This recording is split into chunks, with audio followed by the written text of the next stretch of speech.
بسم اللہ الرحمن الرحیم۔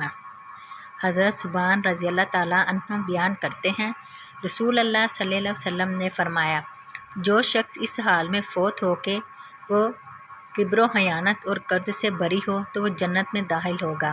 مشکوٰۃ المصابیح حدیث نمبر 2921۔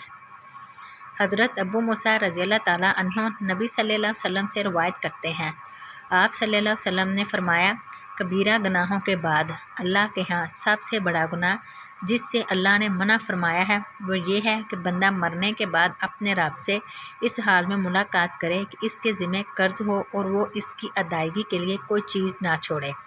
مشکوٰۃ المصابیح حدیث نمبر 2922۔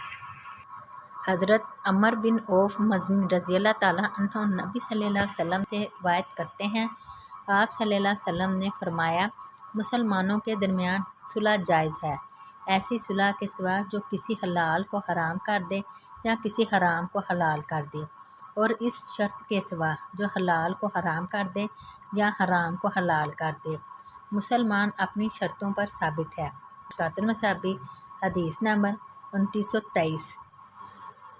حضرت سوید بن قیس رضی اللہ تعالیٰ عنہ بیان کرتے ہیں، میں اور محرفہ عبدی تجارت کے لیے ہجر سے کپڑا لے کر مکہ آئے تو رسول اللہ صلی اللہ علیہ وسلم پیدل چلتے ہوئے ہمارے پاس تشریف لائے اور آپ نے ایک شلوار کے کپڑے کی ہم سے قیمت طے کی تو ہم نے آپ صلی اللہ علیہ وسلم کو فروخت کر دیا۔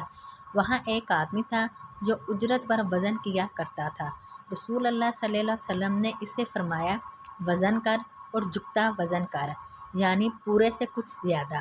مشکوٰۃ المصابیح حدیث نمبر 2924۔